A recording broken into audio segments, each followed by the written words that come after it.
दोस्तों, ये बात किसी से छिपी नहीं है कि मामला अगर अपने ही पार्टी की राज्य सरकार का हो, यानी किसी प्रदेश में अगर भारतीय जनता पार्टी की ही सरकार हो, तो केंद्र सरकार का रुख उस सरकार के प्रति नरम रहता है। मणिपुर मामले में हमने साफ तौर से देख लिया कि 3 महीने तक मणिपुर जलता रहा।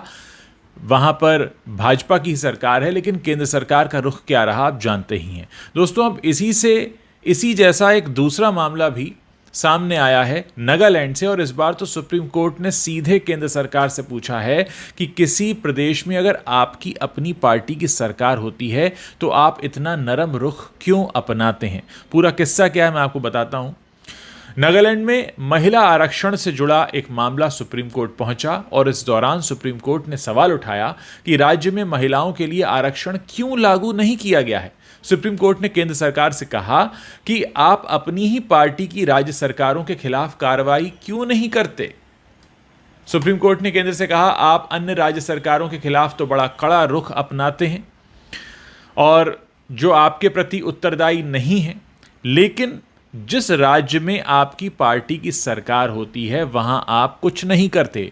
दोस्तों, ये फिर से मामला नॉर्थ ईस्ट का ही है। मणिपुर में भी वही हुआ, नागालैंड में भी वही हो रहा है। भाजपा की सरकार है और केंद्र के नरम रुख पर सुप्रीम कोर्ट की टिप्पणी है। यानी पिछले 4 दिनों में ये दूसरा मौका है जब सुप्रीम कोर्ट ने केंद्र सरकार की फटकार लगाई है, और कारण मिलता जुलता है कि अपनी ही पार्टी की प्रदेश सरकार को बहुत नरमाई से बरतना या उन पर कोई आदेश न चलाना।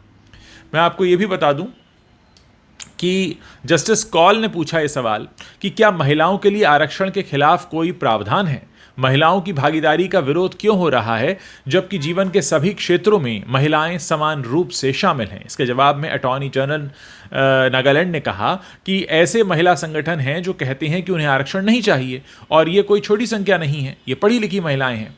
फिर जस्टिस कौल ने कहा, हमने आपको एक बहुत लंबी रस्सी दी है, आपने वचन दिया था कि आप ऐसा करेंगे लेकिन मुकर गए, यही हमारी चिंता है।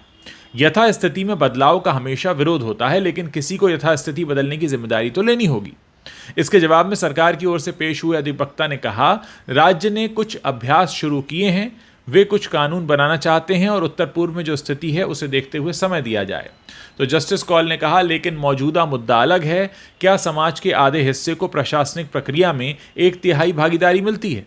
यह अजीब है कि महाधिवक्ता संवैधानिक प्रावधान को लागू करने के लिए संबंधित राजनीतिक व्यवस्था से बात करने के लिए 9वीं बार निर्देश मांग रहे हैं। यानी 9 बार कहा जा चुका है और उसके बाद भी कोई असर नहीं। अब इस भावुक दलील को देखते हुए हम एक आखिरी मौका देने के इच्छुक हैं। हम केवल इतना कह सकते हैं कि नागालैंड के जो भी व्यक्तिगत कानून हैं उन्हें राज्य का विशेष दर्जा दिया गया है, उन्हें किसी भी तरह से नहीं छुआ जा रहा है। ये एक ऐसा राज्य है जहां महिलाओं की शिक्षा, आर्थिक और सामाजिक स्थिति सबसे अच्छी है। इसीलिए हम यह स्वीकार नहीं कर सकते कि महिलाओं के लिए आरक्षण क्यों लागू नहीं किया जा सकता।